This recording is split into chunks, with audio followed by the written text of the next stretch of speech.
Assalamualaikum warahmatullahi wabarakatuh. Mata pelajaran KNU-an kelas 8 bersama Fajri Mufid Hairun, indahnya berbagi ilmu. Alhamdulillah, hari ini kita bisa belajar bersama karena hidayah inayah dari Allah Subhanahu wa Ta'ala. Salawat serta salam marilah kita sanjungkan kepada Nabi besar Muhammad sallallahu alaihi wasallam. Materi tentang sumber-sumber hukum ajaran agama Islam. Agama Islam memiliki 4 sumber hukum, yaitu Al-Quran, hadis, ijma, dan qiyas. Penetapan keempat sumber hukum di atas disepakati oleh para ulama ahlu sunnah wal jamaah. Marilah kita mulai pembelajaran satu persatu dari sumber-sumber hukum ajaran agama Islam. Bahas tentang hukum yang pertama, yaitu Al-Quran. Menurut bahasa, Al-Quran berarti bacaan atau yang dibaca. Menurut istilah, adalah firman Allah yang diturunkan kepada Nabi Muhammad sebagai mukjizat, disampaikan kepada para sahabatnya secara mutawatir, dan membacanya dianggap sebagai ibadah. Hal ini sebagaimana firman Allah yang termaktub dalam Al-Quran, A'udzu billahi minasyaitonir rajim. Bismillahirrahmanirrahim. Inna hadzal Qur'ana yahdi lillati hiya aqwam wa yubashshirul mu'minin alladzi ya'maluna as-solihati anna lahum ajran kabira. Shadaqallahul azim. Surat Al-Isra ayat 9. Artinya, sungguh Al-Quran ini memberi petunjuk ke jalan yang paling lurus dan memberi kabar gembira kepada orang mukmin yang mengerjakan kebajikan bahwa mereka akan mendapatkan pahala yang besar. Kedudukan Al-Quran sebagai sumber hukum. Dalam Al-Quran terkandung petunjuk hidup tentang berbagai hal yang terkadang bersifat global dan mendasar. Masih butuh penjabaran dan rincian oleh ayat lain atau hadis. Maka dari itu, menerapkannya perlu ada penalaran akal manusia. Dan karena itu, Al-Quran diturunkan untuk manusia berakal, kecuali hal-hal yang bersifat gaib dan hakiki.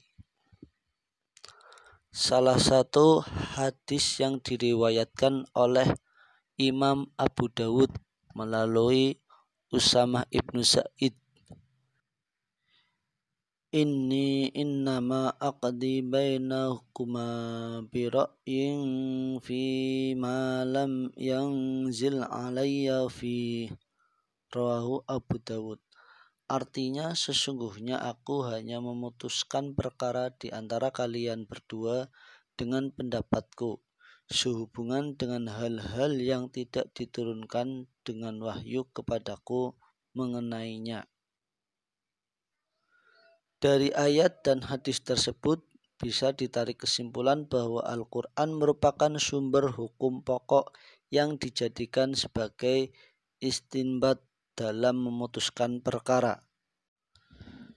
Secara umum, pokok-pokok hukum yang terkandung dalam Al-Quran secara garis besar sebagai berikut.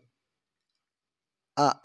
Akidah, yaitu hukum-hukum yang berkaitan dengan keyakinan, seperti mengesahkan Allah, meyakini sifat-sifatnya, dan meyakini malaikat-malaikat Allah Subhanahu wa Ta'ala, dan lain-lain.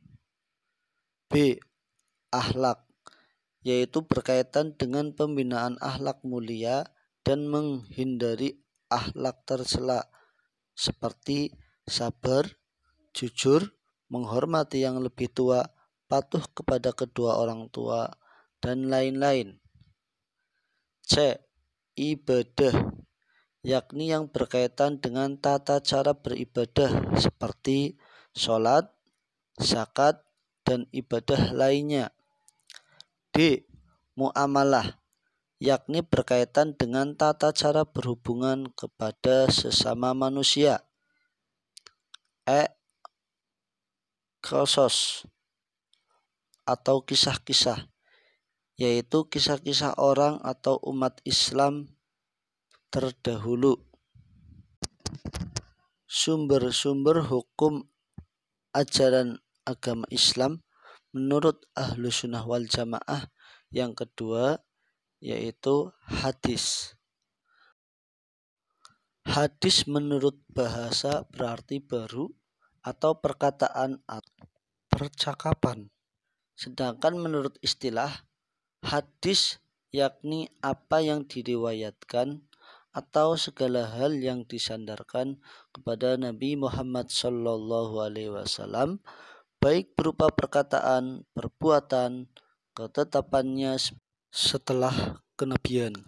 Hadis dalam arti perkataan atau ucapan Nabi terdiri dari beberapa bagian yang saling terkait satu sama lain.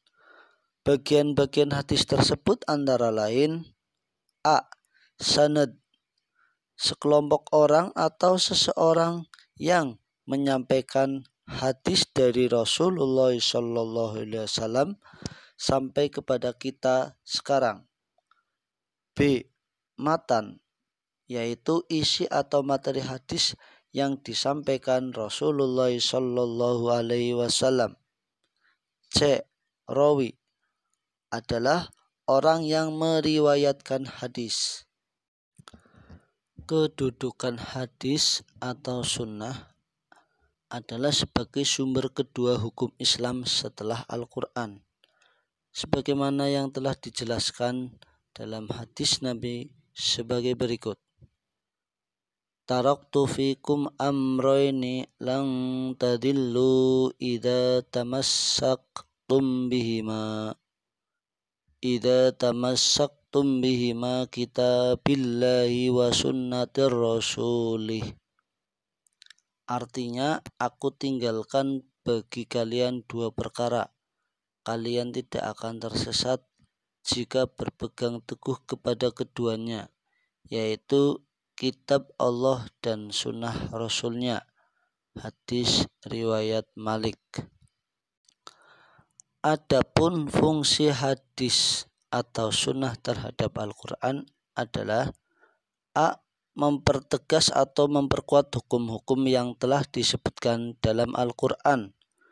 B. Menjelaskan, menafsirkan, dan merinci ayat-ayat Al-Quran yang masih umum dan samar. C.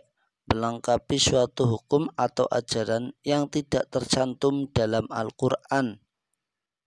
D. Menetapkan hukum baru dalam Al-Quran.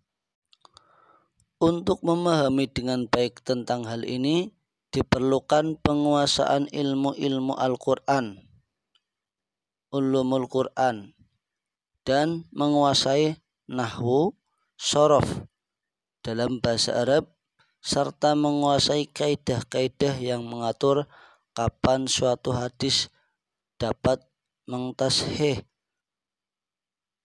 atau menas Al-Quran. Kemampuan ini harus dimiliki oleh seorang mujtahid. Di masa sekarang, jika ada yang mengaku mujtahid tetapi tidak menguasai ilmu-ilmu yang tadi disebutkan, maka berhati-hatilah, akan menyesatkan kaum umat Islam. Sumber-sumber hukum ajaran Islam yang ketiga yaitu ijma. Menurut lughawi atau bahasa, ijma berarti kesepakatan atau konsensus. Sedangkan menurut istilah, ijma adalah kesepakatan para ulama atau mujtahid tentang suatu perkara setelah wafatnya Rasulullah Shallallahu Alaihi Wasallam. Berikut beberapa syarat yang harus dimiliki seseorang untuk melakukan ijtihad. A. Memiliki pengetahuan yang luas dan mendalam. B. Memiliki pemahaman mendalam tentang bahasa Arab, ilmu tafsir, usul fikih, dan tarikh atau sejarah. Yang C. Memahami cara merumuskan hukum atau istimbat. Yang D. Memiliki keluhuran akhlak mulia. Adapun kedudukan ijma dalam sumber hukum Islam merupakan sumber ketiga setelah Al-Quran dan hadis. Artinya suatu perkara yang belum ada ketetapan hukum dalam Al-Quran dan hadis, maka ditetapkan berdasarkan kesepakatan para ulama dengan tetap tidak meninggalkan acuan-acuan dasar yang terdapat dalam Al-Quran maupun hadis. Ada banyak kasus keputusan hukumnya yang didasarkan kepada ijma. Misalnya, pengangkatan Abu Bakar As-Siddiq sebagai khalifah, pembukuan Al-Quran, pembukuan hadis, dan lain sebagainya. Sumber-sumber hukum ajaran Islam yang keempat yaitu qiyas. Qiyas menurut bahasa artinya mengukur, membandingkan, atau menganalogi atau menyamakan. Sedangkan menurut istilah, qiyas artinya menyamakan suatu perkara yang belum ada dalil kepastiannya atau dalil qat'i yang menyatakan ketetapan hukumannya dengan suatu perkara yang sudah ada dalil qat'inya karena adanya persamaan ilat. Kedudukan qiyas menurut jumhur ulama berpendapat bahwa qiyas merupakan hujjah syariat atau hukum syariat bagi umat Islam dan diposisikan pada tingkatan yang keempat setelah ijma. Maka apabila ada peristiwa yang tidak ada ketetapan hukumnya, baik yang termaktub dalam nas atau ijma, maka peristiwa tersebut disamakan dengan peristiwa lain yang mempunyai hubungan kesamaan dan telah ada hukum nas yang menetapkannya. Berikutnya kita terangkan tentang rukun qiyas. 1. Al-asl atau dasar atau pokok. Ialah masalah yang telah ditetapkan hukumnya dalam nas, baik berupa Al-Quran maupun sunnah, dan sering disebut dengan maqis alaih, tempat mengkiaskannya. 2. Al-fara'u atau cabang. Ialah masalah yang belum ditetapkan hukumnya karena tidak ada nas yang dijadikan sebagai dasarnya. 3. Hukum asal. Artinya hukum yang terdapat dalam masalah yang ketentuan hukumnya itu ditetapkan oleh nas tertentu, baik Al-Quran maupun hadis. Yang keempat adalah ilat. Menurut bahasa adalah sesuatu yang merubah keadaannya. Sedangkan menurut istilah, sebagaimana yang dijelaskan Abdul Wahab Khalaf, yakni suatu sifat pada asal yang mempunyai dasar hukumnya. Contoh qiyas, salah satunya narkotika hukumnya haram.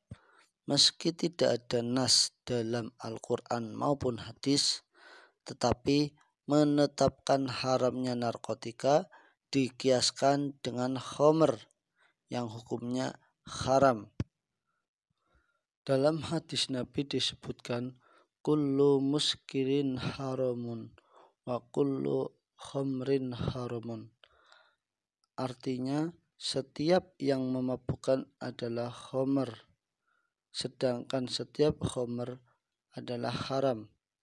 Hadis riwayat An-Nasa'i, Ahmad, Ibnu Hibban, Ad-Durqutni, dan At-Tabrani. Dengan demikian, urutan atau rukun qiyas dari penetapan hukum diharamkannya narkotika adalah: 1. Yang menjadi asal adalah khamr. 2. Yang menjadi cabang adalah narkotika. 3. Yang menjadi hukum asal adalah haram berdasarkan nas Al-Quran dan hadis. Di akhir video ini kita dapat menyimpulkan bahwa di zaman modern yang penuh dengan gaya hidup bebas bisa menggelapkan mata hati kita, maka tetap berpegang teguh pada ajaran Ahlus Sunnah wal Jamaah adalah kunci pokok agar kita tidak salah dalam melangkah dalam kehidupan sehari-hari.